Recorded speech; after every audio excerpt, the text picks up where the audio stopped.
Welcome to another deep dive. Today we're tackling a topic that honestly I feel like is dominating the headlines. AI. It really is everywhere you look. It feels like every day there's a new article about some AI breakthrough or some wild prediction about the future. Right, like it's changing everything. And it's interesting, it's not science fiction anymore. Oh, totally. It's happening now, like right now. Exactly. We're not talking about some distant future either. No, this is happening like right now. This is about the next 3 years. Yeah, your job, your life, it's all on the table. It really feels like everything is up for grabs. Luckily, you shared this book with me. Oh, yeah? The 3-year warning, what everyone needs to know about AI's next big leap. It literally just came out like last week. Hot off the press. So we're kind of diving in together, figuring out what this all means. I am so ready for this deep dive. Me too. So the book starts off talking about this next big leap. Is this just hype? I mean, we've heard it all before, right? Right, but this time it does feel different. Yeah, why is that? I think, well, you know those old sci-fi movies about robots taking over the world? Oh, yeah, totally. It always seems so far-fetched. you know? Yeah. But this book argues that we're actually on the verge of AI becoming so powerful so quickly Oh, wow. that it really could reshape our reality, like fundamentally. Okay, I'm already a little freaked out, but also kind of excited. But like, what does this actually mean for me? Will a robot steal my job tomorrow?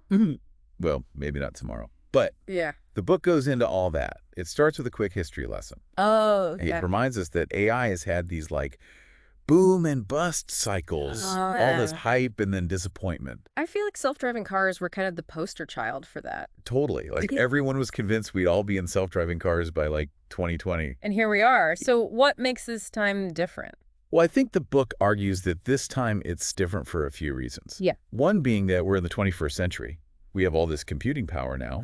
That's true. Like the computers we have in our pockets are more powerful than like supercomputers from a few decades ago. Exactly. Yeah. And on top of that, we are generating mountains of data every single day. Oh my gosh. And that is like the perfect recipe for AI. You know, it's like giving it all the ingredients it needs to actually take off. So it's like the perfect storm. Yeah, exactly. And then the book mentions this term, deep learning. yeah. I feel like I've heard that thrown around a lot. What exactly does that mean? So deep learning is this like revolutionary approach to AI. Yeah. And it's already all around us, Yeah. you know? Really? Yeah. Think about when you tag your friends in photos on social media. Oh, yeah. That's deep learning in action. Yeah. Oh, wow. Basically, instead of programming AI with specific rules, Okay. we're teaching it to learn from data, Yeah. like massive amounts of data. So it's like teaching a computer to think for itself almost. Yeah. It's like it can see patterns and then make decisions. Oh, that's kind of scary. It is a little bit, yeah, but it's also super fascinating. So AI is not just about robots becoming more efficient. It's about them becoming more like intelligent, like us. Right. It's almost like they're developing their own kind of intelligence. Okay, now hold on, because this is where I think the book throws in another curveball. Quantum computing. Is this something we should even be talking about? Oh, absolutely. Because it is on the horizon. So it's not just science fiction. Nope, they're actually building these things. Okay, so what does that mean for AI? Like, how does quantum computing change things? So imagine giving AI this like massive turbo boost. Mm-hmm. That's what quantum computing could do. Whoa. Like it could completely revolutionize what AI is capable of. So AI is already getting smarter, and now with quantum computing, it's going to be even faster. And capable of doing things we can't even imagine right now. Yeah, like what? Give me an example. The book uses this term automation cliff to describe what's coming in 2025. That sounds pretty intense. What does that even mean? Yeah. Yeah, so the automation cliff is this point where AI becomes so capable that it starts to automate jobs on a massive scale, like jobs that we thought were safe. Okay, so like robots taking over, but for real this time. Basically, yeah. Yeah. The book gives this example of an architecture firm in Chicago. Oh, okay. They used AI to design a skyscraper Whoa. in hours, Like something what? that would take in months Yeah, before. that's insane. Yeah, and that's just one example. The book argues that this is going to happen across industries. So if AI can design skyscrapers in hours, what jobs are left for us humans? Like, seriously. It's a good question, and it's one that the book really forces us to confront. Mhm. Like it's not about just learning one specific skill Yeah. anymore. Okay. All It's right. about thinking about the skills that AI can't replicate. Oh, okay. Like what? Things like creativity, emotional intelligence, complex problem solving. So, like being able to think outside the box, connect with people on a human level. Exactly. Those are the skills that are going to be in high demand because those are the things that AI just can't do. And it's funny because those are the skills that we don't always prioritize, right?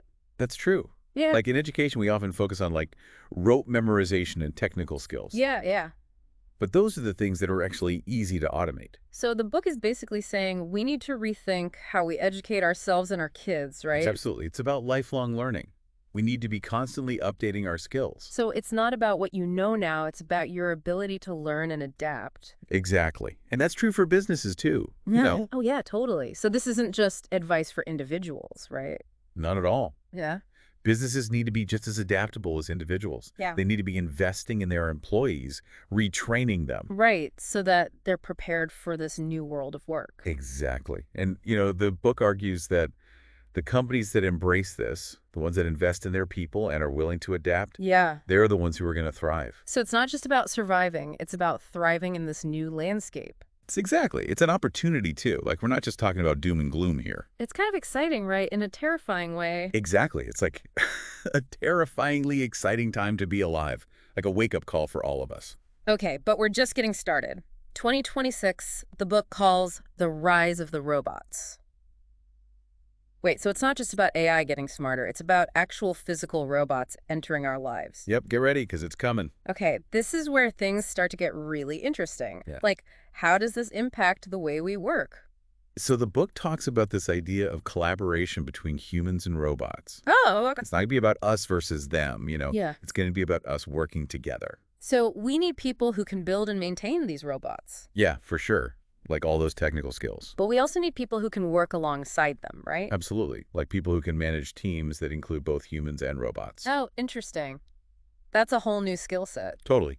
It raises a lot of questions too, Yeah, like what happens when robots are making decisions that impact our lives? exactly. Like who's responsible if something goes wrong? Oh man, those are some heavy questions. Yeah, it's getting deep. But the book goes even further. It claims that 2027 will bring the arrival of superintelligence. Okay, this is where I need you to explain things like, I'm 5 years old because my brain is starting to melt a little. Okay, so imagine an AI that's smarter than any human. Hmm. That's super intelligence. Okay, so it's not just about AI being as smart as us. It's about them surpassing us. Yeah, it's like a whole other level of intelligence that we can barely even comprehend. Okay, so give me some examples. Like, what could a superintelligence actually do?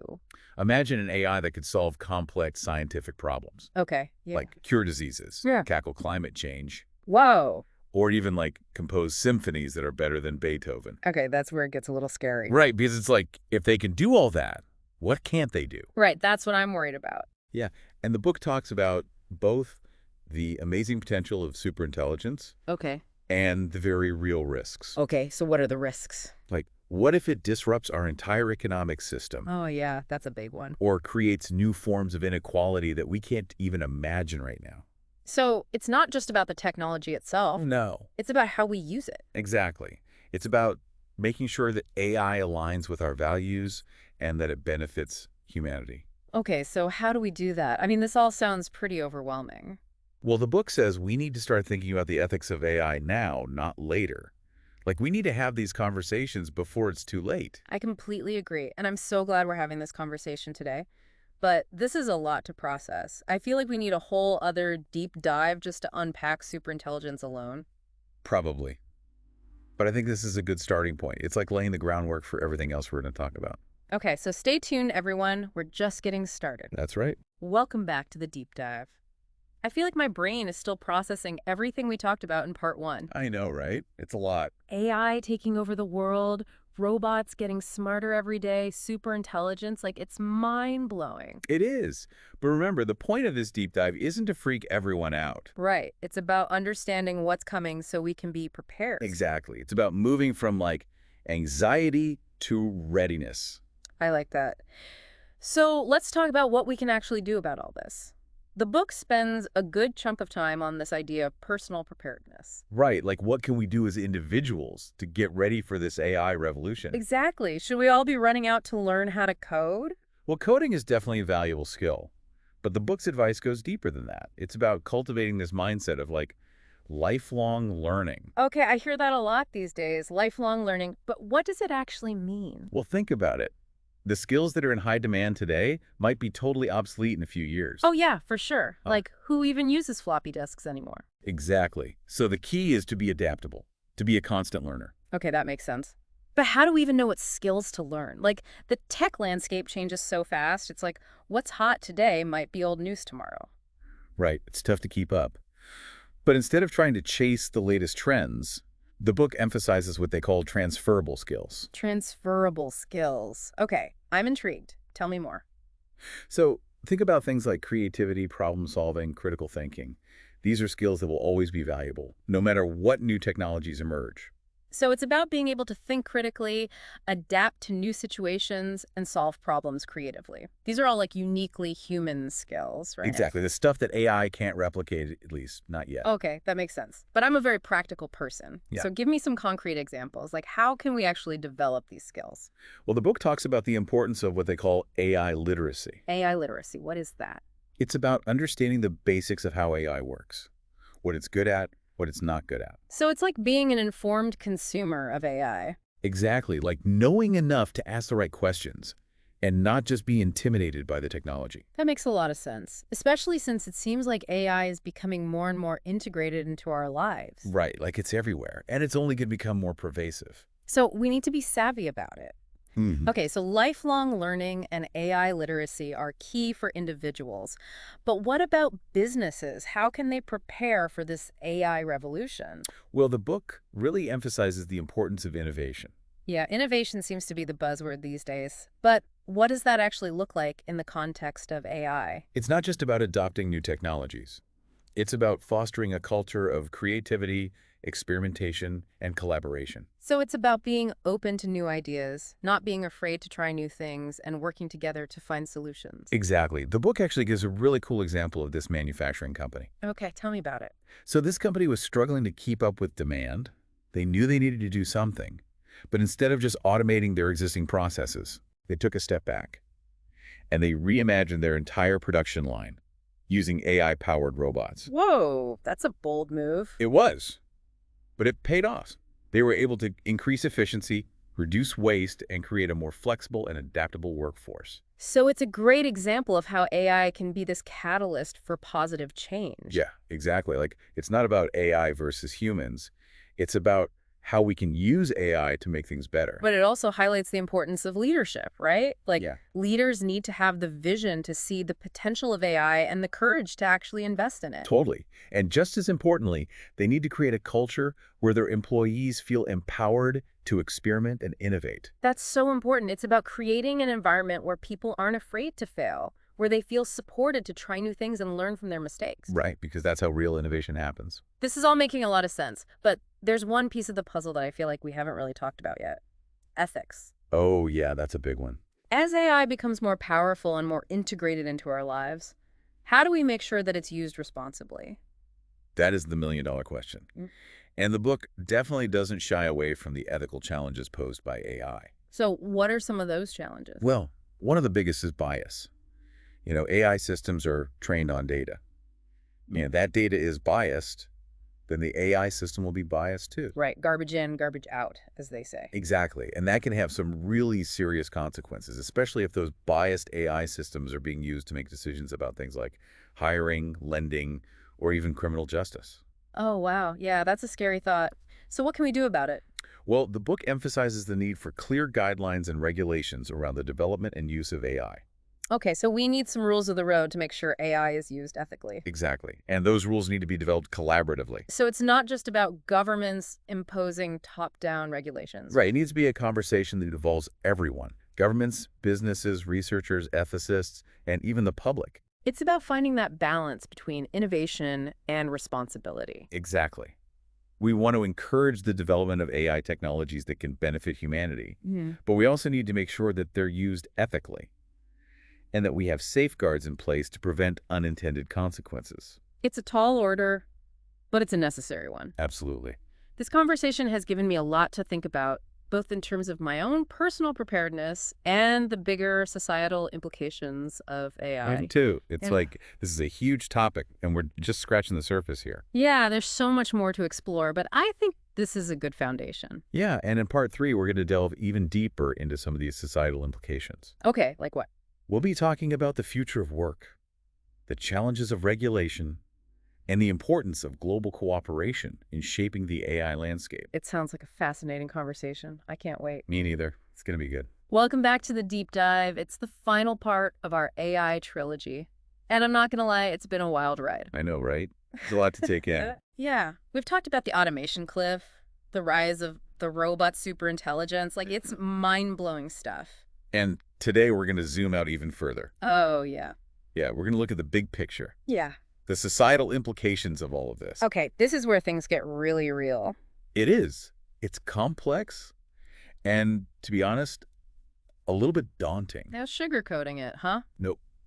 But the goal isn't to predict the future with 100% accuracy. Okay, good. Because I don't think anyone can do that. Right. It's more about, like, understanding the potential challenges and opportunities so we can make informed decisions. So it's about being proactive, not reactive? Exactly. We want to be ahead of the curve, not just reacting to whatever happens. Okay, so let's start with what I think is one of the biggest anxieties surrounding AI, the future of work. Yeah, everyone's worried about robots taking their jobs. It's a valid concern, right? I mean, the book doesn't sugarcoat it. AI and automation are going to disrupt the job market. For sure. But it's not as simple as, like, robots replacing humans. Oh, okay. So it's more nuanced than that. Way more nuanced. It's not just about blue-collar jobs being replaced by robots on factory floors. So white-collar jobs are at risk, too. Absolutely. Think about tasks that involve analyzing data processing information, even making predictions.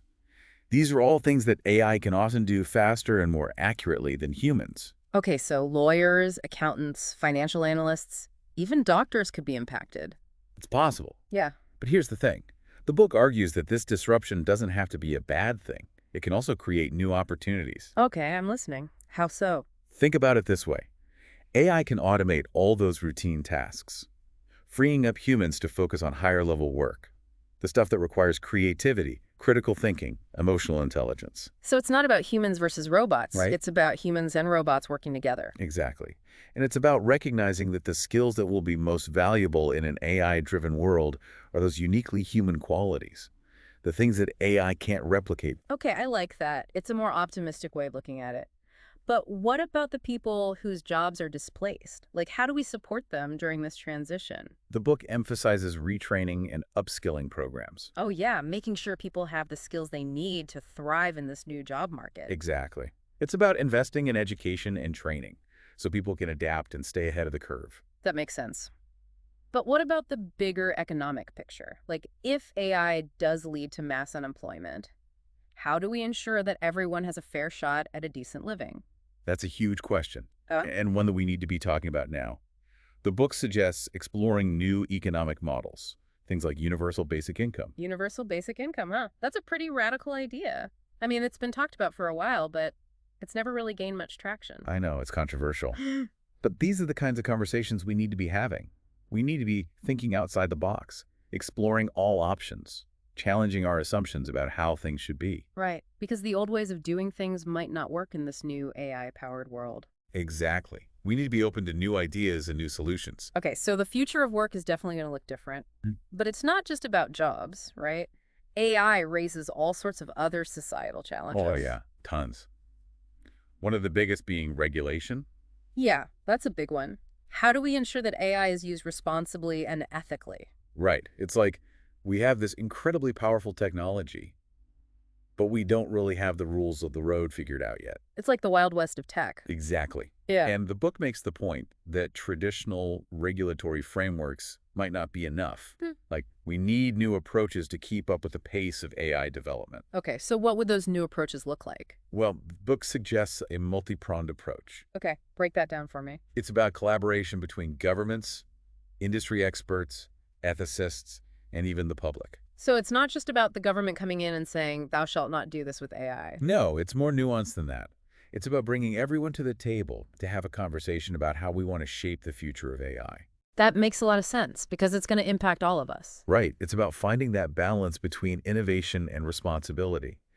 We want to encourage the development of these amazing technologies, Hmm. but we also need to make sure that they're used ethically and that we have safeguards in place to prevent any unintended consequences. Transparency is going to be key, right? Like we need to be able to understand how these AI systems work, how they're making decisions, what data they're using. Absolutely. Transparency and accountability are crucial.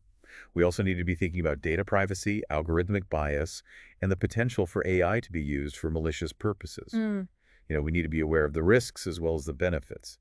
All right, so it's a lot to consider, but I think ultimately it comes down to this. We need to be having these conversations now before it's too late. We need to be proactive in shaping the future of AI rather than just letting it happen to us. Couldn't agree more. This isn't about fear-mongering. It's about empowerment. Oh, I like that.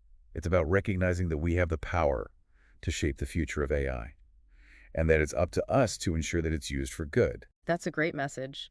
And I think it's a perfect way to wrap up this deep dive. We've covered a lot of ground, but hopefully it's given everyone listening a better understanding of what's coming, the challenges, the opportunities, the sheer scale of this AI revolution. It's definitely been eye-opening for me, and I hope it's inspired everyone listening to learn more, to stay informed, and to engage in the conversations that are shaping our future. That's what it's all about, because ultimately the future of AI is up to us to decide Hmm. what kind of world do we want to create. That's a great question to leave everyone with. Thanks for joining us on this deep dive into the world of AI. Thanks for having me. And keep those minds curious.